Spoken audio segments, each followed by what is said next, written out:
الحمد لله وحده والصلاة والسلام على من لا نبي بعده أما بعد أعوذ بالله من الشيطان الرجيم بسم الله الرحمن الرحيم ولئن سألتهم من خلق السماوات والأرض ليقولن الله قل الحمد لله بل أكثرهم لا يعلمون صدق الله العظيم ارباب دانش و عشق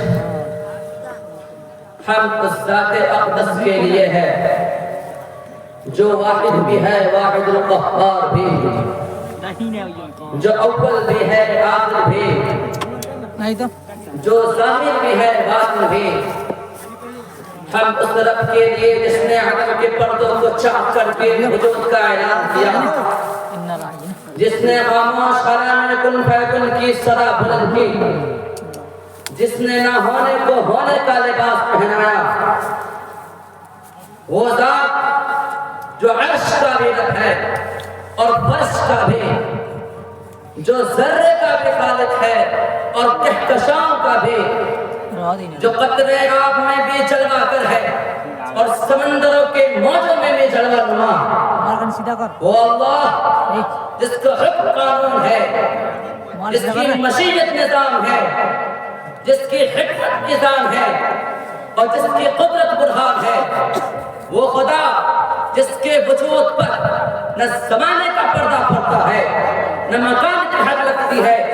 جو سوچ سے بلند وہم سے بڑا اور عقل سے بالا ہو کر بھی عقل ہی سے پہچانا جا رہا ہے اسی کی تعریف ہے اور اسی پر ایمان بھی اور اسی کی وجود پر آج ہماری اپنی گفتگو ہوگی انشاءاللہ تعالی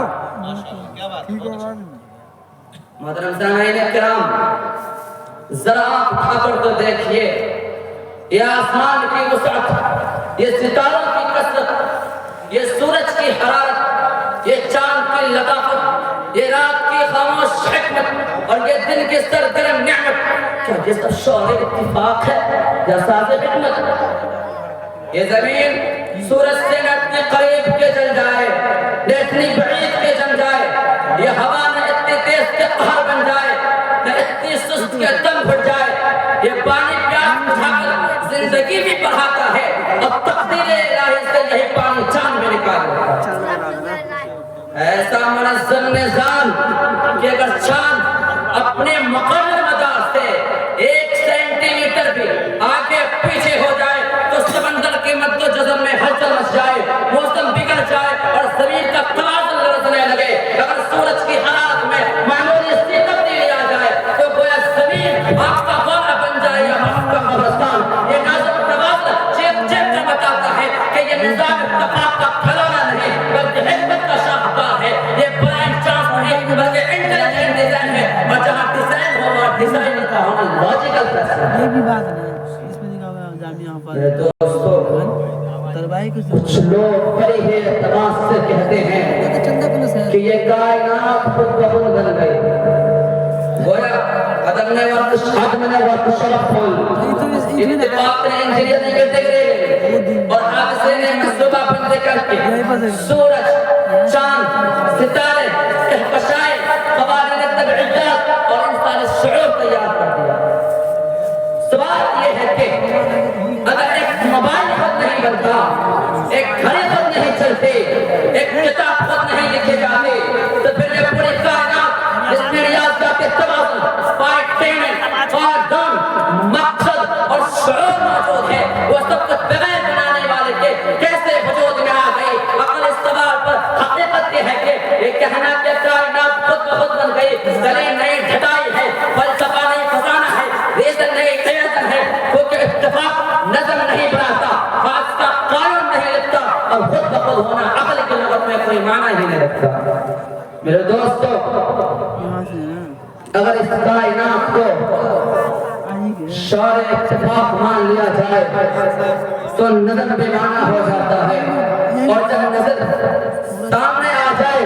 تو انبا اتفاق خدا کا ثابت ہو جاتا ہے اس لیے بات مفروض کی نہیں بلکہ دلائل کی ہے۔ آج یہ الکچرام جا کر ایک ایک قدم پر دیکھتے ہیں کہ وجود بارے تعالیٰ پر عمل کیا فیصلہ سناتی ہے۔ سب سے پہلے عقل کے اس اصول کو سنیے جس پر پوری منطق، پوری سائنس اور پوری فکر انسانی کھڑی ہے۔ عقل کا پہلا بنیادی آفاق ناقابل کا اصول یہ ہے کہ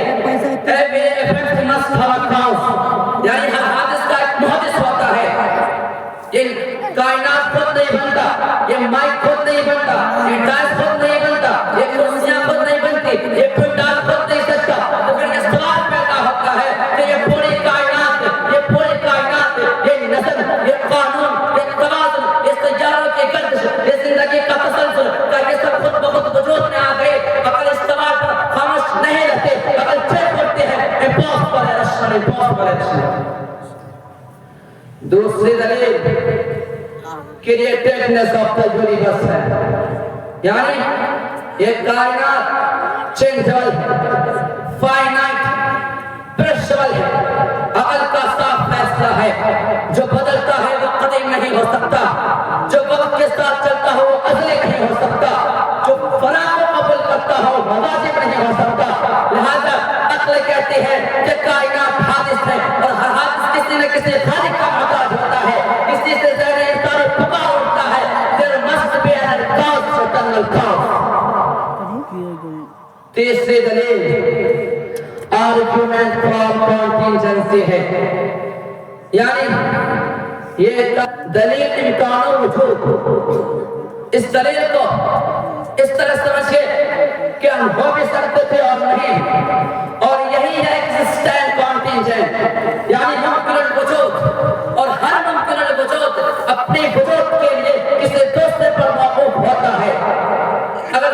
پوری کائنات بھی ممکن ہو،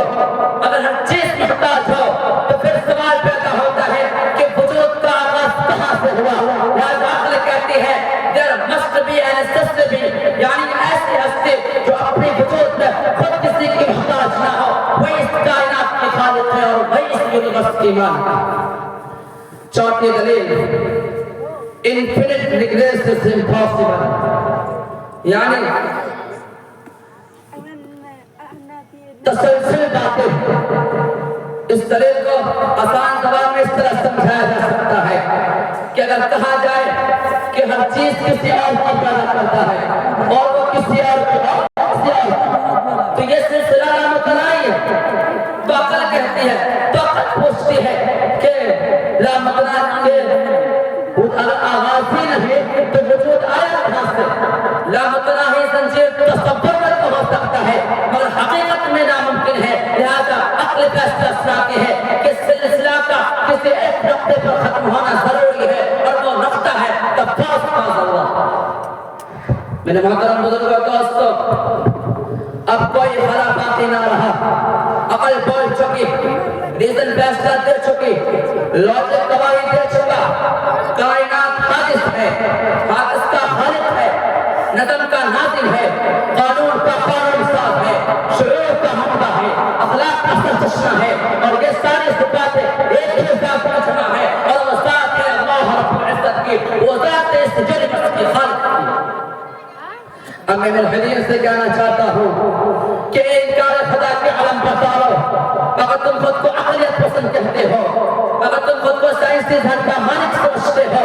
تو آؤ اب خدا کے نہ ہونے پر کوئی عقلی دلیل دے کر دکھاؤ۔ ہمارے دلائل نے تو تمہارے انکار کے ایوانوں کو ہلا کر رکھ دیا ہے۔ اگر تم خود کو واقعی عقل پسند سمجھتے ہو تو آؤ اور میرے ان دلائل کو توڑ کر دکھاؤ۔ صرف ایک مثال کہہ دو کہ بے علت اصل کہاں پایا گیا۔ اگر تم کہتے ہو کہ کائنات ہمیشہ سے ہے، تم سائنس سے ٹکراتے ہو، تم کائنات کی حرارت سے ٹکراتے ہو، تم اینٹروپی کے قانون سے ٹکراتے ہو۔ یہی وجہ ہے کہ تم قیامت تک خدا کے نہ ہونے پر کوئی عقلی دلیل نہیں دے سکتے، کیونکہ عدم دلیل نہیں رکھتا، امکان بہار نہیں ہوتا۔ خدا کا انکار صرف سائنس کا ہو سکتا ہے لیکن عقلی نتیجہ نہیں مل سکتا۔ لہذا تمہاری فیصلہ کا باتیں کسی معمولی عقل رکھنے والوں کو بھی متاثر نہیں کر سکتے۔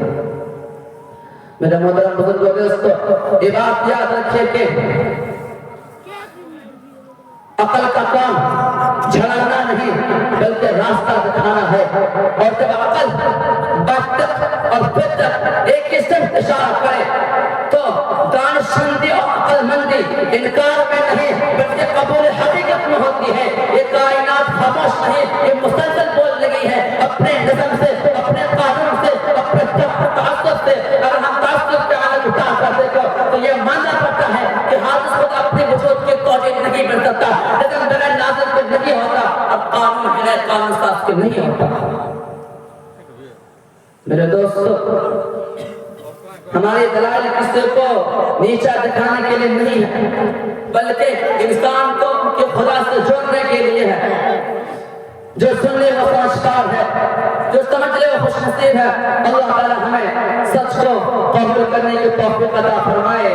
آمین. یہ نظم جہاں, یہ حسن تدبیر, یہ گردش شمس ماہ منیر, یہ نظم جہاں, یہ حسن تدبیر, یہ گردش شمس ماہ منیر. کہہ دو وہ کون ہے جو کہے پھر ان سب کا کوئی خدا نہیں. وما علینا الا البلاغ.